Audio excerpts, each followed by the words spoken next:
Hi everybody, Dr. Sunil Dand, internal medicine physician. 3 natural immune boosting tips for the over 65s. Now, generally in the West, we have a cutoff of age 65 and over for defining someone as elderly. Obviously, that number is not set in stone. Health varies enormously by individual. But the reason I want to focus on this, because as it pertains to immune health, what we know is that one's immune system weakens literally with each passing year of adulthood. Children have the strongest immune systems, and then there are dramatic declines in immune system strength in the elderly population. And I want to touch here first on vaccines and vaccination programs, even going back pre-COVID. This is why the elderly are generally first in line for many vaccines. Thinking here of the flu vaccines, where we would always recommend it to the elderly first.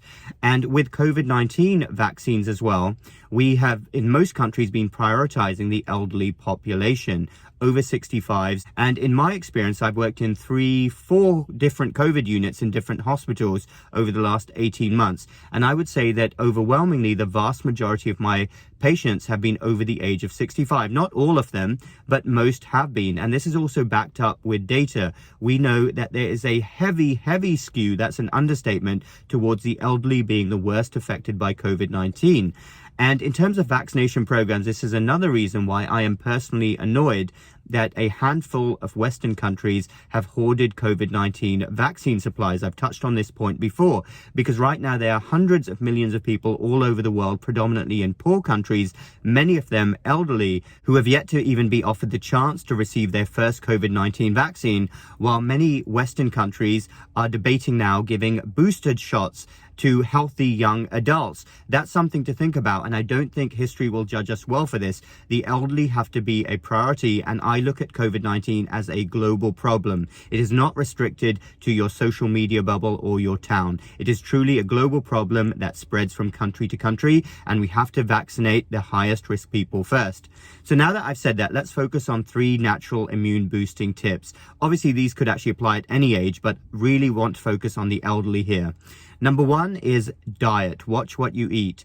Now, many elderly people really fall off with regards to their diet, and having a diet which is nutritious, well-balanced, and rich in vegetables and fruits is extremely important. Now, obviously, make sure that every dietary bit of advice is compatible with your history. For instance, some people who have a history of diabetes may not be able to eat a lot of fruits. But in general, a diet which is high in vegetables and fruits will be high in those great nutrients, those vitamins, those minerals, and antioxidants in particular. One of my personal favorites is blueberries. I'm a huge fan. It's a superfood, extremely high in antioxidants, and antioxidants are the substances which work against free radicals that are produced in your body and are implicated in many disease processes, in inflammation, in aging, etc. So make sure that if you're elderly, your diet has enough of these nutrients. And the opposite of this diet is what we call the classic tea and toast diet, which many elderly people fall into. And it's a really bad diet which lacks a lot of the good nutrients that boost your immune health. Number 2, be as active as possible at a level which is appropriate for your age and level of function. But in general, being as active as you can be is a great immune boost. And I'm thinking here especially of getting outdoors as well, getting enough vitamin D. Very important. Emphasize that to anyone who's over the age of 65 in your life. They should not be sedentary. Number 3, keep thinking about your mental health, and in particular, being in good company. Now, human beings are by nature social animals, and what's very sad in a lot of elderly people, there is an epidemic of loneliness, and this is not a good thing for mental health. In general, we underestimate the link between mental and physical health, but they are intrinsically intertwined. If you ask any doctor out there, we can't tell you the number of times that we see people who are going through bad times in their life, whether they're depressed, they may be lonely, they may have a bereavement, and boom, they come down with a viral or bacterial infection. And the one that I'm thinking about that I see not infrequently is shingles. Really affects people when they're feeling down. Now, this isn't because viruses and bacteria just suddenly magically appear when you're feeling down mentally. They were actually always there, but they get you when your immune system is down. And one of the best ways that elderly people in particular can make sure that they are as up as possible with regards to their mood and they're feeling good is to try their best to be in good company, whether it's immediate family and friends, whether it's a social club, and nowadays you can even go on FaceTime.